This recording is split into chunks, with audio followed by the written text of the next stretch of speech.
تاب کے درگے تیرگی پیروی بہر توبہ درائے شباب غوی بشنو از گوش دل مثنوی مانوی در رہے صدق برتا مسمم شوی بشنو از گوش دل مثنوی مانوی در رہے صدق برتا مسمم شوی۔ بسم اللہ الرحمن الرحیم، الحمدللہ رب العالمین، والصلاة والسلام علی سیدنا مولانا محمد سید الاولین والآخرین وعلی آلہ واصحابہ اجمعین، اما بعد۔ گزشتہ ہم پڑھ رہے تھے کہ سلوک کے راستے میں، روحانیت کے راستے میں خود سے چلنا اور کسی کی رہنمائی میں آگے بڑھنا، دونوں میں بہت بڑا فرق ہوتا ہے۔ یہ راستہ بہت طویل ہے، آپ چاہے کتنے عقل مند، کتنے ہوشیار اپنے آپ کو سمجھیں، یہ راستہ خود سے آپ چلنے جائیں گے کبھی آپ کو منزل نہیں ملے گی، جبکہ رہنمائی میں اگر راستہ طے کریں گے تو راستہ بڑا آسان ہے اور بڑی آسانی کے ساتھ پار ہو جائے گا۔ دراز راستہ، طویل راستہ آپ کو پیدل چلنے کی ضرورت نہیں ہے، اور اگر آپ چلیں گے بھی تو تھک جائیں گے، لیکن تب بھی وقت پر منزل پر پہنچ نہیں پائیں گے۔ اللہ تعالیٰ فرماتا ہے کہ ہم نے اپنے کچھ بھیجے ہوئے بندوں کو راز بتا دیے ہیں، راستے بتا دیے ہیں، اور وہ اس قریبی راستے کو جانتے ہیں جہاں سے آسانی کے ساتھ تم کو منزل مل سکتی ہے۔ تو اسی لیے دیر ہوشیاری مت کرو اور اپنی عقل کا استعمال کرتے ہوئے راستہ مت چلو، پیچھے پیچھے چلو تو راستہ مل جائے گا۔ مگر اس کے لیے ضروری ہے کہ تم خائن نہ ہو، امانت کا لحاظ رکھو، خیانت مت کرو۔ اگر تم تربیت میں ہو تو تربیت کے آداب کا لحاظ رکھو اور شرائط پوری کرو، اور اگر ان شرائط کی خلاف ورزی تم کرو گے تو تم خائن کہلاؤ گے۔ خائن بن کر مت آؤ، اپنی عقل کا استعمال کرتے ہوئے اس راستے پر مت چلو۔ اگر تم نرکل بھی ہو، اگر تم ایمٹی ریڈ بھی ہو تو تربیت سے گنا بن سکتے ہو، لیکن اگر تم نے اپنے آپ کو گنا سمجھا تو پھر تم ایمٹی ریڈ بھی باقی نہیں رہ پاؤ گے، تمہارا کام ختم ہو جائے گا۔ رہنمائی میں چاہے آپ کی زمین پر سبزہ نہ اگا ہو تو سبزہ اگ سکتا ہے، زمین ہری بھری ہو سکتی ہے، کیونکہ جب جبریل کے گھوڑے کے پاؤں کے نیچے کی گھاس ایک بچھڑے کو بولنے والا بنا سکتی ہے تو پھر اپنے رہنما کے پاؤں کی خاک بھی تمہیں بولنے والا بنائے گی، مگر شرط یہ ہے کہ تم خاک پا بن جاؤ۔ سر کلاه چشم بندو گوش بند کہ ازو بازست مسکین و نژند۔ یہ بھی بتایا گیا تھا کہ باز جو ہوتا ہے، جب نیا مالک اس باز کو حاصل کرتا ہے تو چونکہ نئے مالک سے وہ باز مانوس نہیں ہوتا، اسی لیے وہ مانوس ہونے تک اس کے سر پہ ایک ایسی ٹوپی پہنائی جاتی ہے جس سے اس کی آنکھ بھی ڈھک جاتی ہے اور باز کو کچھ دکھائی نہیں دیتا، لیکن جب وہ مانوس ہو جاتا ہے تو پھر یہ ٹوپی اتار دی جاتی ہے۔ ٹوپی، پرانی ٹوپی اتار دینا اور تربیت والی نئی ٹوپی پہن لینا، اس کے بعد ہی تربیت کا صحیح مرحلہ شروع ہوتا ہے۔ اسی لیے صوفیاء کرام کے پاس بھی آپ دیکھیں گے، جو آدمی تربیت کے مرحلوں سے گزرتا ہے اور ایک منزل پر پہنچ جاتا ہے تو اس کی پرانی ٹوپی اتار دی جاتی ہے اور شیخ اس کو اپنی ٹوپی پہنا دیتا ہے۔ اس کو عام زبان میں خلافت دینا کہتے ہیں۔ تو سر کی ٹوپی جو آنکھ کی بندش اور کان کی بندش ہے، اس کو اتارنا ہے تو اپنے رہنما سے مانوس ہونا ہوگا، اور اگر مانوس نہ ہوں گے تو پھر یہ رہنمائی کا مرحلہ پورا نہیں ہو سکتا۔ زاں کلہ بر چشم باز اول شدست کہ ہما میلش سوئے جن سے خودست۔ باز کی توجہ، باز کا میلان، باز کا اٹریکشن، باز کی دلچسپی اپنے ہم جنس پرندوں کی طرف ہوتی ہے۔ باز کے ساتھ ہی رہنا پسند کرتا ہے، چونکہ اب بازوں کے ساتھ نہیں ہے باز، تو اس کو اپنے مالک سے مانوس ہونا ہوگا، تو اسی لیے اس کی آنکھوں کو ڈھک دیا جاتا ہے۔ دنیا میں بھی ایسے ہی معاملہ ہے، دنیا کے جتنے لوگ ہیں اپنے دنیا داروں کے ساتھ ہی میلان رکھتے ہیں، دنیا داروں کا دل دنیا داروں کے ساتھ ہی لگتا ہے۔ آپ انسان ہیں تو آپ بھی انسانوں کے ساتھ ہی دوستی رکھنا پسند کرتے ہیں، لیکن ظاہر بات ہے کہ وہ انسان تربیت یافتہ نہیں ہے، اور آپ کو شیخ سے انست نہیں ہے تو تربیت کا مرحلہ کہاں سے پورا ہوگا؟ ان لوگوں سے دلچسپی ہٹا کر رہنما سے دلچسپی پیدا کرنا پڑتا ہے، تب جا کے یہ مرحلہ پورا ہوتا ہے۔ تو اس کے لیے جیسے آنکھوں پر کپڑا ڈال دیا جاتا ہے، ویسے ہی آپ کے ہم جنسوں سے، دنیا داروں سے، دنیا والوں سے آپ کو دل سے علیحدہ ہونا ہوگا، تب جا کے یہ مرحلہ پورا ہوگا۔ ضرورت کی حد تک کسی سے ملنا ناچاری ہے، مجبوری ہے، اس سے بڑھ کر جائز نہیں۔ جب تربیت کے مرحلے پر انسان آ جاتا ہے، جب سلوک کے راستے میں انسان سفر کرنے لگتا ہے، تو اس کو اپنے رہنما سے مانوس ہونا چاہیے۔ دنیا داروں سے جو اس راستے کے ہے ہی نہیں، اگر آپ ان سے مانوس ہو جائیں گے، ان کی طرف اپنا میلان، اپنی دلچسپی رکھیں گے، تو پھر ان کے ساتھ ہی آپ کو چلنا ہوگا۔ چون برید از جن سے باشہ گشت یار، برکشایت چشم اورا بازوار۔ جب وہ اپنی ہم جنس سے کٹا تو شاہ کا دوست ہوا۔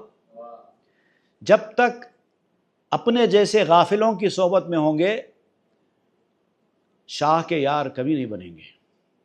اپنے جیسے غافلوں کی صحبت سے دور رہو اور اپنے آپ کو رہنما کے حوالے کرو، تو یہ مرحلہ آگے طے ہوگا۔ اس کے بعد ہی آپ باز کی طرح اپنی آنکھیں کھول پائیں گے، ورنہ آنکھوں پر یہی ٹوپی رہے گی۔ راندہ دیواں راہ حقز مرصاد خیش، عقل جزوی راہ ز استبداد خیش۔ اللہ تعالیٰ نے شیطانوں کو آسمانوں سے جو بھگایا، شہاب ثاقب کے جو حملے ہوئے اور ان سے کہا گیا کہ تم ادھر نہیں آنا، وہ کیوں ہوا؟ اس لیے ہوا کہ شیاطین وہ راز حاصل کرنے کے اہل نہیں تھے۔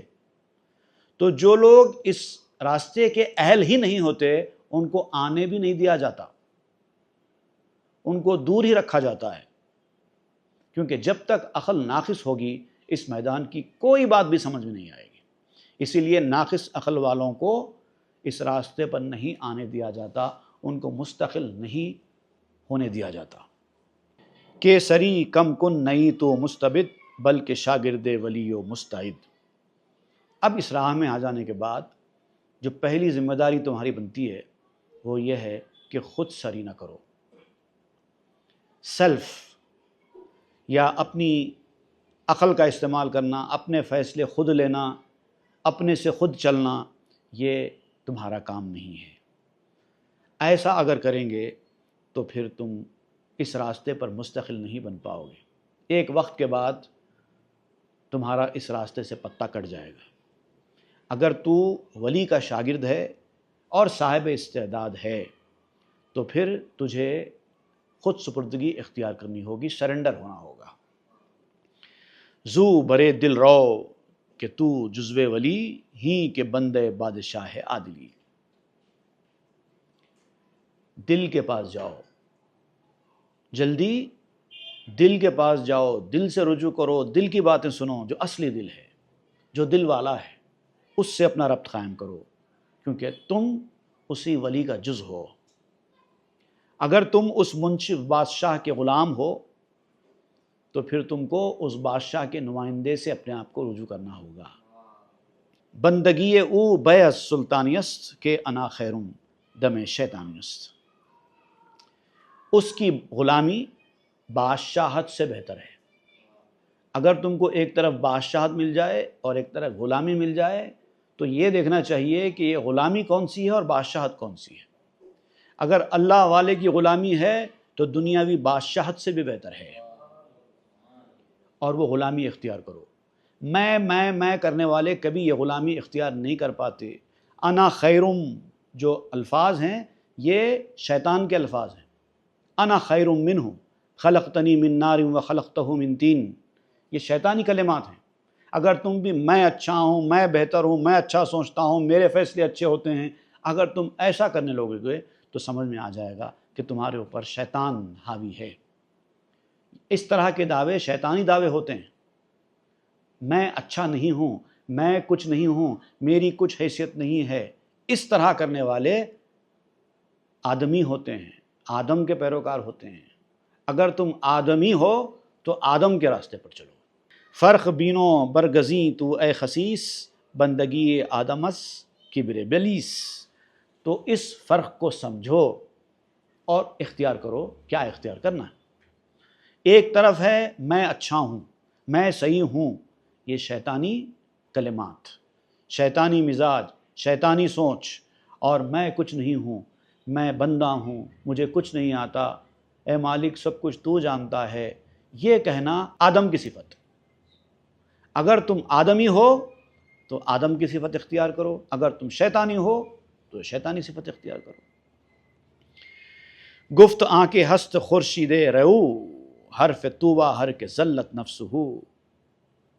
جو اس راستے کا اصلی سورج ہے، روشنی دینے والا ہے، اس نے کہا ہے صلی اللہ علیہ وسلم، جو اصلی سورج ہے جس سے سارے ستارے روشنی حاصل کرتے ہیں، سارے سٹارز میں جس کی روشنی ہے، وہ اصلی سورج، اس اصلی سورج نے کہا ہے کہ حرف طوبہ ہر کے ذلت نفس ہو. طوبہ کے دو معنی ہیں. ایک تو طوبہ یہ کہ خوشخبری، خوشخبری ہو اس کے لیے. طوبہ لمن فلاں، فلاں کے لیے خوشخبری ہو. تو خوشخبری کا لفظ ہر اس شخص کے لیے ہے جس نے ذلت نفس ہو، جس نے اپنے نفس کو، اپنے آپ کو ذلیل کر دیا، چھوٹا کر دیا. میں یہ ہوں، میں وہ ہوں، میرا یہ مقام ہے، میری خصوصیت ہے. یہ ساری چیزیں انسان کے لیے زہر ہیں، روحانیت کو تباہ و برباد کر دیں گی. میں کچھ نہیں ہوں، میری کوئی مقام نہیں ہے، ذلت نفس ہو. اس کے لیے ہی طوبہ کی خوشخبری آتی ہے. اور دوسرے معنی ہے طوبہ کے، وہ ایک درخت کا نام ہے جو جنت میں ہے. جنت میں ایک بڑا درخت ہے اور بہت ہی خوشگوار اس کا سایہ ہوتا ہے. اس درخت کے سائے میں جو جا کر بیٹھ جاتا ہے وہ ایسا سکون پاتا ہے کہ دنیا بھر میں اس کو ایسا سکون نہیں ملتا. اس کو کہتے ہیں طوبہ، درخت طوبہ. اور طوبہ کا درخت بھی اس آدمی کے لیے ہی ہے جس نے اپنے نفس کو ذلت سے دوچار کیا. میں خصوصی، میرا مقام یہ، میرا مرتبہ یہ، میں کسی کے سامنے نہیں جھکوں گا، سارے لوگ میرے سامنے جھکنا، میری کچھ اسپیشلٹی ہے، میرے اندر یہ کمالات ہیں، میں فلاں کا فلاں ہوں. یہ سارے شیطانی کلمات ہیں اور اس سے نفس اپنے خرابیوں کا شکار ہو جاتا ہے. نفس پہلے ہی خرابیوں کا شکار ہے، اس کے اوپر اس کی خرابیاں اور بڑھ جاتی ہیں. سایہ طوبہ ببین و خوش بخسب، سر بنا در سایہ سرکش نہ خسب. طوبہ کیا چیز ہوتی ہے؟ وہ شجر، وہ جھاڑ کیا چیز ہے؟ اگر تم کو پتہ چل جائے تو جا کے تم آرام سے اس کے سائے میں لیٹ جائیں گے اور پھر آرام کی نیند آ جائے گی. تو طوبہ کا سایہ دیکھو اور اس کے سائے میں آرام سے سو جاؤ. سر رکھ دو اپنا، سرکش کے سائے میں مت سو ورنہ تمہارا نقصان ہوگا. جو لوگ انا خیرون کے راستے پر چلتے ہیں وہی لوگ سرکش ہوتے ہیں، کیونکہ وہ شیطانی راستہ ہے. ذل ذلت نفسہ خوش مسجائست، مستعدان سفارہ مہجائست. یہ جو ذلت نفسہ والا جو معاملہ ہے، اپنے نفس کو ذلیل کرنے والا معاملہ، یہ ایک ایسا مقام ہے سونے کا کہ اس کو خوش مسجع کہا جاتا ہے. مسجع کہتے ہیں سونے کی جگہ کو، بیڈ کو، تخت، بستر. یہ بہترین بستر ہے. ذلت نفسہ والا جو بستر ہے سب سے بہترین بستر ہے. اپنے آپ کو گرا دینا، اپنے آپ کو نیچے لا لینا، اپنے آپ کو پیچھے کر لینا کہ میں کچھ نہیں ہوں، میرا کوئی مقام نہیں، میری کوئی حیثیت نہیں. یہ بہترین بستر ہے. اس بستر پر تم آرام سے سو سکتے ہو. مستعدان سفارہ مہجائست. اور جو صفائی رکھتے ہیں اپنے دل کی، جس کے اندر صفائی کی استعداد صلاحیت ہے، ان لوگوں کے لیے یہ بہترین مہجع ہے.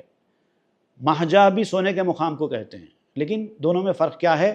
مسجع کہتے ہیں بہترین بستر کو، بیڈ کو، اور مہجا کہتے ہیں بہترین سونے کے کمرے کو.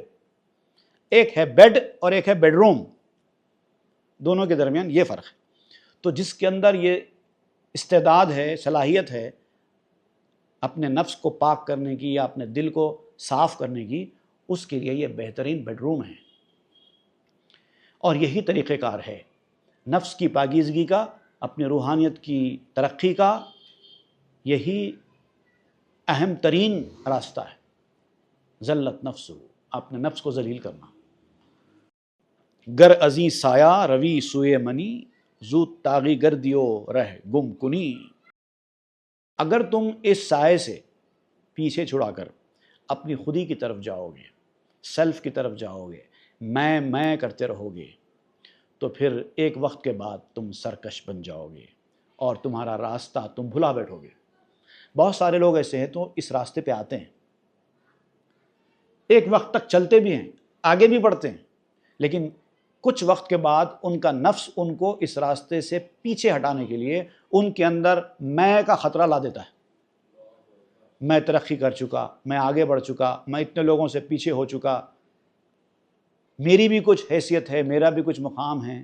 خاص طور سے ایسے لوگ جن کو کبھی کوئی اہمیت دے دیتا ہے، ان سے رائے مشورے کرتا ہے، تو اب وہ یہ سمجھنے لگتے ہیں کہ میری کچھ حیثیت ہے، میرا کچھ مقام ہے، اسی لیے مجھ سے رائے مشورے کیے جا رہے ہیں، اسی لیے میرے کو اتنی اہمیت دی جا رہی ہے.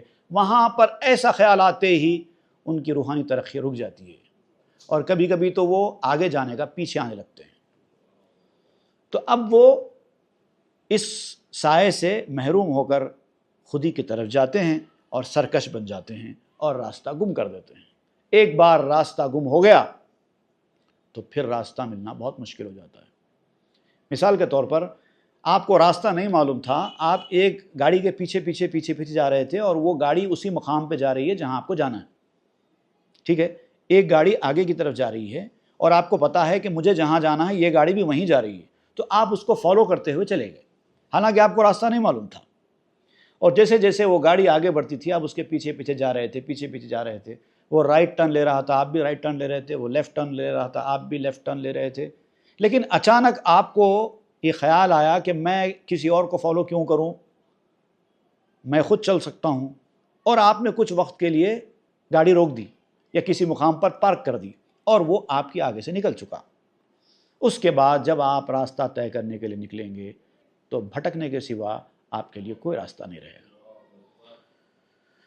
اسی لیے کہا گیا ہے کہ اپنے رہنما سے اپنے آپ کو آگے کرنے کی کوشش نہیں کرنا.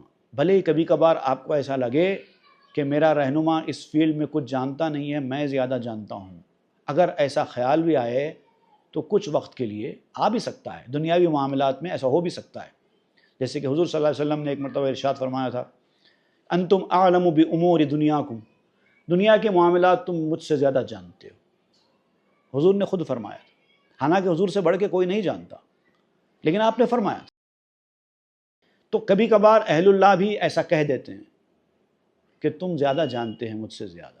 اگر اس وقت آپ نے یہ خیال کیا کہ حقیقت میں زیادہ جانتا ہوں تو ہو گیا تمہارا کام، پیچھے ہو جاؤ گے اور راستہ بھٹک جاؤ گے. اسی لیے اللہ تعالیٰ نے قرآن مجید میں ایمان والوں کو بطور خاص تاکید فرمائی ہے. سورہ الحجرات میں، یا ایھا الذین آمنوا لا تقدموا بین یدی اللہ ورسولہ، اے ایمان والو اللہ اور اس کے رسول سے آگے جانے کی کوشش مت کرو. اب اللہ سے آگے تو کہاں جا سکتے ہیں، رسول کے آگے بھی نہیں جانا، اور رسول کے آگے جانے کو اللہ تعالیٰ نے اللہ کے آگے جانے کی طرح سمجھا ہے. تو اللہ اور اس کے رسول کے آگے جانے کی کوشش مت کرو، پیش قدمی مت کرو. واتقوا اللہ، اللہ سے ڈرو. اب اس آیت کی عرفانی اور صوفیانہ تفسیر بیان کرتے ہوئے مولانا روم نے یہاں پر درمیان میں حضرت حکیم سنائی کے 2 اشعار لکھے ہیں. حالانکہ اس بحر میں نہیں ہے، وہ الگ بحر ہے. چون نبی نیستی ز امت باش، چونکہ سلطان ای رعیت باش، پس روے خاموشا و خاموش باش، وز خودی رائے زحمتی متراش. جب تم نبی نہیں ہے تو امتی بنو. اگر تم امتی نہیں بنو گے تو اس کا مطلب یہ ہوگا تم اپنے آپ کو نبی سمجھتے ہو. اگر تم پیر بننے کی استطاعت نہیں رکھتے یا ابھی اس درجے پر نہیں پہنچے ہیں تو مرید بنو. اگر تم مرید نہیں بننا چاہتے تو اس کا مطلب یہ ہے کہ تم اپنے آپ کو پیر سمجھتے ہو. تو چوں نبی نیستی ز امت باش، اگر تم نبی نہیں ہو تو امتی بنو. چونکہ سلطان ای رعیت باش، چونکہ تم سلطان نہیں ہو، بادشاہ نہیں ہو، تو رعایا بنو. ایک ملک میں یا تو رعایا ہوتی ہے یا بادشاہ ہوتا ہے. کسی بھی ایک آدمی کو اٹھاؤ اور پوچھو تم رعایا میں ہو یا بادشاہ ہو، تو یا تو وہ بادشاہ ہوگا یا تو رعایا ہوگی. تو تم طے کرو کہ تم رعایا میں ہو یا بادشاہ ہو. اگر تم بادشاہ نہیں ہو تو پھر تو رعایا ہو. پس روے خاموشاؤ خاموش باش، تو خاموشوں کا پیرو بنو جو خاموش رہتے ہیں، زیادہ بیکار بکوا نہیں کرتے، اچھی اچھی باتیں ہی ان کے منہ سے نکلتی ہیں بس. تو ان کے پیروکار بن جاؤ اور خود بھی خاموش بن جاؤ. مرید کو بولنا نہیں چاہیے، مرید کو صرف سننا چاہیے. بولنے کا کام رہنما کا ہوتا ہے، پیشرو کا ہوتا ہے، راہرو کا نہیں ہوتا، چلنے والے کا نہیں ہوتا. بس خودی رائے زحمتی مت تراش، اور اپنی خودی کو استعمال کر کے تکلیف مت اٹھاؤ، زحمت مت اٹھاؤ. یہ اختیار مت کرو میں ہوں، میں ایسا ہوں، میں ویسا ہوں، میری خصوصیت ہے، میری اسپیشلٹی ہے، میرا یہ مقام ہے، میری یہ جگہ ہے، میرا یہ ساری چیزیں شیطانی باتیں ہیں. پس روی خاموش باشس انقیاد زیر ذل امر شیخ و استاد. تو پھر تم پیروکار ہو، اطاعت گزاری فرما برداری کرنے والے ہو، تو پھر فرما برداری کرو اور چپ رہو. زبان بند رکھو اور اپنا کام کرو، اور جو کرتے کچھ نہیں باتیں ہزار کرتے ہیں. مرید کے لیے، پیرو کے لیے باتیں کرنا نہیں ہے، کام کرنا ہے. اور جو کام نہیں کرتا، صرف باتیں کرتا ہے، وہ کچھ نہیں کر پاتا. زیر ذل امر شیخ و استاد، تمہارے شیخ اور تمہارے استاد کے سائے میں رہ کر چپ رہنا سیکھو، منہ بند کرنا سیکھو. اگر بظاہر کوئی بات تم کو غلط بھی لگتی ہے تو اس کو ڈینائی کرنے کی کوشش مت کرو. ایسا نہیں ہے مت بولو، کیونکہ بولنا تمہارا کام ہی نہیں ہے. پس روے سامت شوت خاموش باش از وجود خیش والی کم تراش. تم پیرو ہو، چپ ہو جاؤ اور خاموش رہو.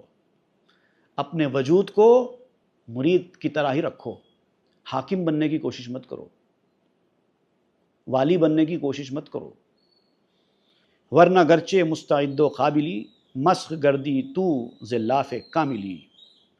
اور اگر واقعتاً تمہارے اندر استعداد ہے، صلاحیت ہے، قابلیت ہے، تو یہ اللہ کی دین ہے. اس صلاحیت، اس استعداد کو، اس ایبیلٹی کو اطاعت گزاری میں استعمال کرو. اگر تم نے اطاعت گزاری میں اس صلاحیت، اس قابلیت اور اس عقل کا استعمال نہیں کیا تو یاد رکھو شیخ کے سامنے بیٹھ کر شیخی بگھارنے سے سب کچھ تمہارا مسخ ہو جائے گا، تمہاری روحانیت برباد ہو جائے گی. حمز استعداد و آمانی اگر سرکشی زستاد راد باخبر. یہ صلاحیتیں، یہ تمنائیں جو تمہارے اندر ہوتی ہیں، ایبیلٹیز اور ڈیزائرس، یہ جو تمہارے اندر ہوتی ہیں، اگر تم عقل مند بھی ہو تو پھر جاننے والے استاد سے بھی تم سرکشی کر بیٹھو گے. یہ چیزیں ہونے کے باوجود ان کو دبا کے رکھو. خاص طور سے شیخ کے سامنے جب جاؤ، تمہاری صلاحیتیں، تمہاری قابلیتیں، تمہارا علم، یہ ساری چیزیں دب جانا چاہیے، آواز نہیں کرنا چاہیے. بہت سارے اہل اللہ ایسے بھی گزرے ہیں جو صاحب کرامت تھے، صاحب کرامت، ان سے کرامتیں ہوتی تھیں، لیکن وہ لوگ جب اپنے شیخ کے سامنے جاتے تو ایک کرامت بھی ان سے نہیں ہوتی تھی. لوگوں نے پوچھا کہ یہ کیا بات ہے کہ آپ جب شیخ کے سامنے نہیں ہوتے ہیں تو آپ سے کرامتیں ظاہر ہوتی ہیں، ایک سے ایک چیز ظاہر ہوتی ہے، لیکن جب آپ شیخ کے پاس سے ہٹ جاتے ہیں تبھی کرامتیں ہوتی ہیں، جب شیخ کے سامنے ہوتے ہیں تو آپ سے غلطیاں ہوتی ہیں، یہ کیا بات ہے؟ تو انہوں نے مسکرایا اور کہا کہ مرید ایسا ہی ہونا چاہیے. شیخ کے سامنے بیٹھ کر کرامتیں نہیں بتائی جاتی، وہاں پر تو اپنی صلاحیتوں کو بھی، اپنی قابلیتوں کو بھی دبا دیا جاتا ہے۔ ہم کسی قابل نہیں، یہ بات ہے مانی ہوئی، قابلیت پوچھنا سرکار کے قابل نہیں۔ وہاں پر قابلیت نہیں چلتی، اپنے سے کم درجہ لوگوں کے پاس، اپنے مریدوں کے پاس، اپنے شاگردوں کے پاس، وہاں پر آپ اپنی صلاحیت دکھاؤ، اپنی قابلیت دکھاؤ، اپنی کرامتیں دکھاؤ۔ لیکن جس سے آپ کو کچھ حاصل کرنا ہے اس کے سامنے نہیں، اس کے سامنے تو آپ کچھ بھی نہیں ہیں۔ صبر کن در موزہ دوزی و بسوس، ورشوی بے صبر مانی پارادوس۔ بڑی پیاری بات کہی ہے یہاں پر۔ آپ کہتے ہیں کہ اس کو سمجھانے کے لیے میں آپ کو ایک مثال دیتا ہوں۔ ایک شخص ہوتا ہے جو چپل سیتا ہے، جوتے سیتا ہے، اس کو کیا کہتے ہیں؟ موچی۔ ہماری زبان میں کہتے ہیں اس کو موچی، انگلش میں اس کو کہتے ہیں کابلر۔ جو جوتے، پھٹے ہوئے جوتے سیتا ہے اس کو کہتے ہیں کابلر۔ اگر آپ کو یہ فن آتا ہے جوتے سینے کا اور آپ ترقی کرنا چاہتے ہیں تو یہ سینے کے کام میں اور مشقت میں صبر کرنا چاہیے۔ اور اگر آپ نے یہاں پر صبر کا مظاہرہ نہیں کیا تو پھر ہمیشہ ساری زندگی اسی طریقے سے پیوند لگانے والے بن کے رہ جاؤ، ریگ اسٹیچر بن کے رہ جاؤ، پوری زندگی موچی ہی رہو گے۔ تو آپ کو ترقی کرنا ہے نا، کابلر بن کے رہنا تھوڑی ہے۔ وہاں سے اگر آپ کو ترقی کرتے ہوئے شو میکر بننا ہے یا بوٹ میکر بننا ہے، یا پھر جیسے انگلینڈ میں کہا جاتا ہے کارڈ وینر اگر بننا ہے تو بہت لمبی مشقت ہوگی۔